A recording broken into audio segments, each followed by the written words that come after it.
Thanks a lot for the opportunity to speak to everyone today. I'm really excited to share our work in open topography and speak a little bit about how we've been attempting to broaden access to topographic data and knowledge. And I want to acknowledge National Science Foundation support and my colleagues at San Diego Supercomputer Center, Arizona State University, and UNAVCO. So open topography is an effort to democratize online access to earth science-oriented topography data. We have laser scanning, photogrammetric, and satellite-derived data sets. We have a tiered access to the data from raw point clouds to easy-to-use derived products. We attempt to co-locate data and processing, and we're a community-focused collaboration between cyber infrastructure and domain experts.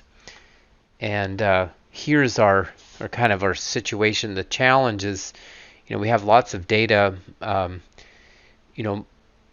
I'm going to mostly talk about high resolution topography, so sort of meter scale that's derived from photogrammetry and laser scanning, but there's also global coverage that we have.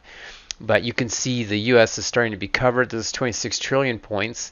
That's open topography holdings, and also U.S. Geological Survey data and our community data sets, so user uploaded data, which are the purple dots. And the problem is, how do we make these data available? How do we maximize the access to the data to achieve greatest scientific and educational impact? And these data are big data. We want to treat the data as an asset that can be used and reused.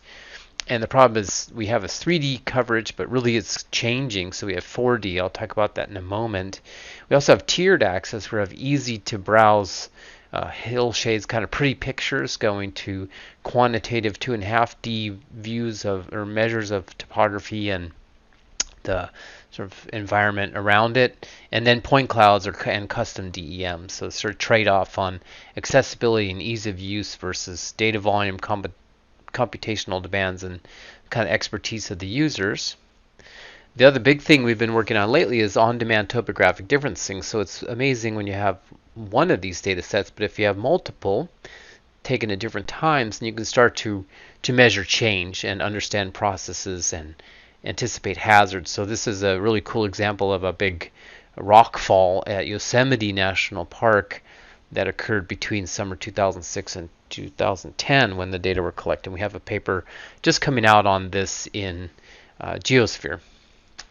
So we recently, in 2017, wrote a paper where we tried to accumulate some applications of how high-resolution topography might be of interest in earth science education broadly, and tried to make the case that it was there's a lot of potential just because of things being kind of self-evident almost. You can see on the right the sort of representation of topography as it changes from coarser to finer sampling.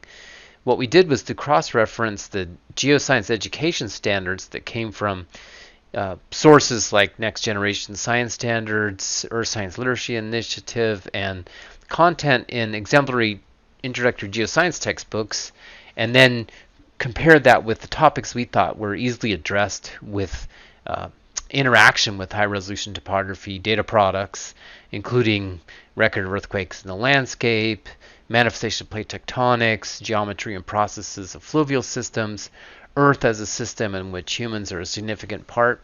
And I do want to make the point that this is an easy way to enhance technology literacy because geospatial analysis and geodesy are fundamental for these data to work, and also are becoming really more and more important for society and for students to know about and have facility.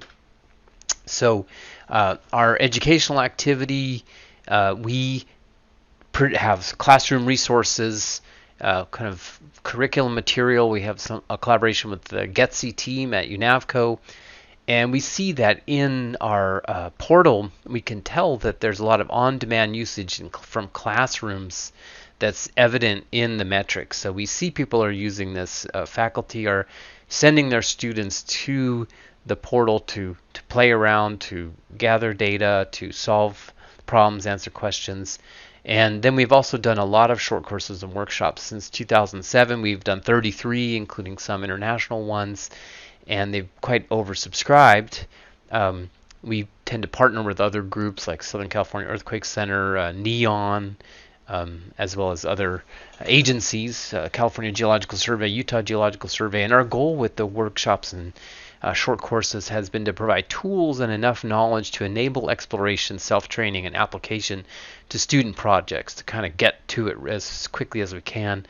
We've put a lot of tutorial content on, made it available, like some of our simple kind of uses of GIS technology, something seen 90,000 times there.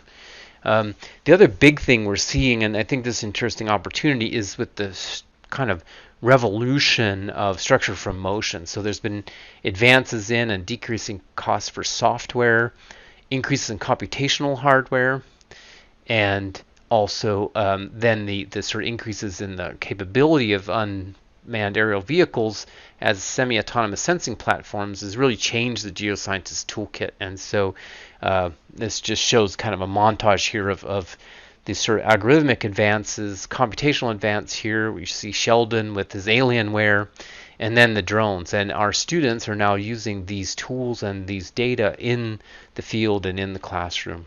But there's many challenges sort of technology-wise, but also training-wise, how to get them to understand what's going on. But also it's, I think, pretty low barrier. You know, it's one thing to imagine, you know, having a laser scanner or kind of trying to pay for collecting data, but the drones are pretty cheap, and so we see a lot of departments buying them now, and so there's been a real revolution there, and I think it's sort of shaken out still as far as how they're used, what are the best ways to teach their use, but this is a big opportunity. We're getting active faults and high resolution topography into textbooks, but it's an amazing lag.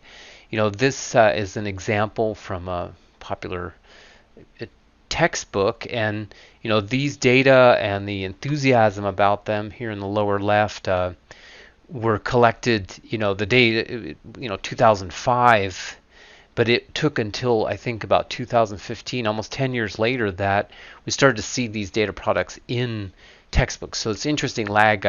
I'm sure many people here probably can speak more to that.